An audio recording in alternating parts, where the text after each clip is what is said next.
Kami lang. Yan, Thailand Coffee Spark. Ito kasi na-restore. Yung mga gauges po ba natin, all working po ba yan? Susiyan po ba siya? Bale, pang third gen na. Dami na to from brand new. Kaya na po all in all ang nagastos niya sa Puli! Sa Puligangan dito tayo sa Pampanga, Secret Meats ng Northside Meats. Meron tayong bossing dito. Boss, magandang gabi po. Ano po pangalan natin?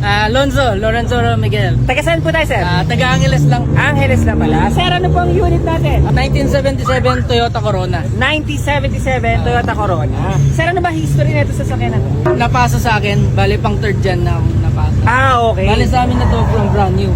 So, magkano na kaya yung mga ganitong unit yun? Sir, ano po ang engine natin? 18R siya ngayon. 18R. Rebuilded na siya, 2.0, ngayon 2.2 na. Okay. Sir, saan tayo nagpapatune ng mga ganito? Kami lang. Kayo lang, sir. May shop po ba kayo, sir? Meron kami pero ano lang kami, parang garage lang. Garage lang. Sir, shoutout mo naman yung garage niyo. Kami lang.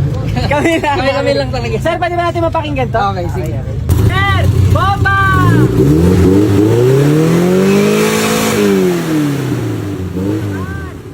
Power po ba mga ganitong engine? Yung base car niya is 105, siguro ngayon around 120 na. 120 na. Ano bang pinalitan natin, sir? Piston. Internals. Okay. Tapos po ang wheels natin, sir. Copy lang ako ng Watanabe. Watanabe, okay. Nasa magkano mga ganyan, sir? Ano lang? 12K lang. 12K lang. Yung interior din po ba natin? Stock po ba yan, sir? Naka full interior leather seats ako. Wow, ganda.